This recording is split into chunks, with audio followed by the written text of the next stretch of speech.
关键时刻，石总，现在在美国，居然他们说现在发生了一个生化危机。这个生化危机发生在加州，加州就是这个实验室，没错。这个实验室他们觉得这个实验室进出的人非常的诡异，然后呢行踪可疑，行踪可疑了以后，当地的 FBI 就去查了，查了以后，这里面的人全跑光了，跑光了以后留了很多设备，这些设备才发现里面居然有1000只作为实验的老鼠，而这1000只作为实验的老鼠有100只已经死掉，而这100只死掉里面还是1000只里面，居然身上有20种不同的病原体。你现在看到我们刚才讲的你的冠状病毒啦、艾滋病毒啦，所有最可怕的病毒都在这些老鼠的身上。那所以现在美国，全美国都震撼哦。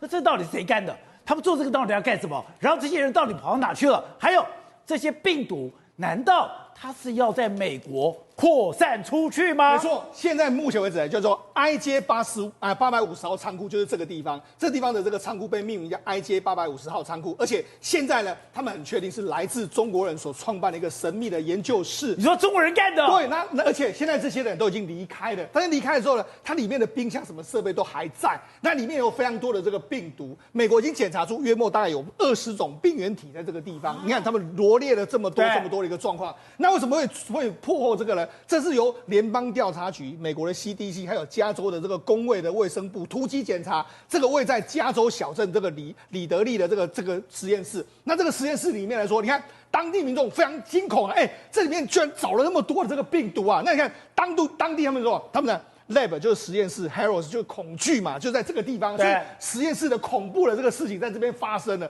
所以现在美国呢，把它定调成一个叫做全美可能的爆发潜在的生化危机，幸好破获了这个，否则万一如果运作起来的话，那真的会让美国完全吓破胆。因为我们前两天就看到。